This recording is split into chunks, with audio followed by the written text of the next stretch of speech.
Di sini kita punya soal tentang garis singgung lingkaran. Kita di sini membahas tentang garis singgung persekutuan luar, di mana di sini udah dikasih tahu garis singgungnya 24 cm, maka kita tulis aja GSPL ya, kita singkat garis singgung persekutuan luar. Di sini adalah 24 cm. Dikatakan jarak kedua pusat, berarti kita singkat JP ya, jarak pusat itu adalah 26 cm. Di sini juga dikasih tahu jari-jari lingkaran yang pertama itu adalah 15 cm. Yang ditanya jari lingkaran yang kedua. Nah, di sini kita anggap aja misalkan R1 adalah 15 cm. Yang ditanya kan berarti adalah R yang 2 ya, R2-nya berapa. Nah, rumus dari garis singgung persekutuan luar, ya GSPL di sini itu rumusnya adalah akar dari jarak pusat kuadrat dikurang dengan di sini selisih dari jari-jari. Ya, selisih jari-jari. Lalu dikuadratkan. Nah, di sini kan kita mau nyari selisih, kita harus tahu dong jari-jarinya itu yang lebih besar yang mana. Karena selisih itu kan berarti besar kurang kecil. Kalau R1 ternyata lebih besar, kan berarti R1 dikurang R2. Kalau R2 ternyata lebih besar, kan berarti R2 kurang R1.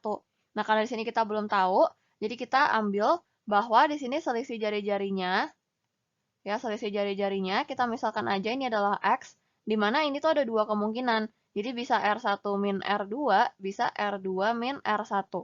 Maka di sini kita hitung dulu aja. Garis singgung persekutuan luarnya kan kita tahu 24, di mana ini berarti adalah akar dari jarak pusat kuadrat, berarti 26 kuadrat, dikurang selisih jari-jarinya kita udah misalkan X, berarti X kuadrat. Untuk hilangkan akar, kita kuadratkan kedua ruas, berarti 24 kuadrat, sama dengan, di sini akarnya hilang, jadi 26 kuadrat min X kuadrat. Lalu kita pindah minus X kuadrat ke ruas kiri, supaya jadi positif ya, karena di kanan dia negatif. Jadi di ruas kiri dia positif, jadi X kuadrat. Sama dengan 26 kuadratnya tetap, lalu 24 kuadratnya kita pindah ke ruas kanan. Di kiri positif, di kanan jadi negatif, jadi min 24 kuadrat. Lalu kita tahu pada aljabar bentuk A kuadrat min B kuadrat itu bisa diubah menjadi A plus B dikali A minus B kan. Maka kita ubah aja X kuadrat jadi di sini 26 tambah 24 hasilnya 50 dikali 26 kurang 24 hasilnya 2. 50 kali 2 itu kan hasilnya 100 ya teman-teman ya. Jadi X kuadrat itu adalah 100. Berarti di sini X-nya adalah akar 100. Plus minus ya. Sebenarnya di sini itu X-nya itu adalah plus minus akar 100. Jadi di sini itu jawabannya adalah plus minus 10. Jadi bisa plus 10, bisa minus 10. Tapi kan di sini kita lagi ngomongin tentang jari-jari lingkaran. Di mana jari-jari lingkaran itu nggak mungkin negatif.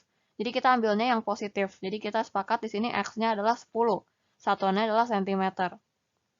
Nah, di sini itu kan tadi kita udah bilang ya, X itu ada dua kemungkinan. Bisa R1 min R2, bisa R2 min R1. Maka kita buat untuk kemungkinan pertama, di sini kita buat bahwa X adalah R1 dikurang R2. Berarti X-nya kan 10. Ya, berarti ini adalah R1 kan kita tahu ya, 15. Berarti 15 dikurang R2. Dimana kalau kita hitung R2-nya pindah ke ruas kiri, ini sama dengan 15, 10-nya pindah ke ruas kanan jadi negatif, 15 kurang 10 hasilnya 5, satunya cm. Nah, ini juga memenuhi, tapi di pilihannya belum ada. Jadi sekarang kita ambil yang kasus kedua, di mana di sini kita anggap X adalah R2 dikurang R1. Berarti X-nya adalah 10 sama dengan R2 dikurang R1-nya adalah 15. Berarti untuk dapatkan R2, min 15-nya kita pindah ke ruas kiri, jadi positif. Jadi 10 ditambah 15, hasilnya adalah R2, yaitu 25, satuannya cm. Nah, kalau ini ada pilihannya adalah yang D. Sampai di sini, semoga teman-teman mengerti. Sampai jumpa di soal berikutnya.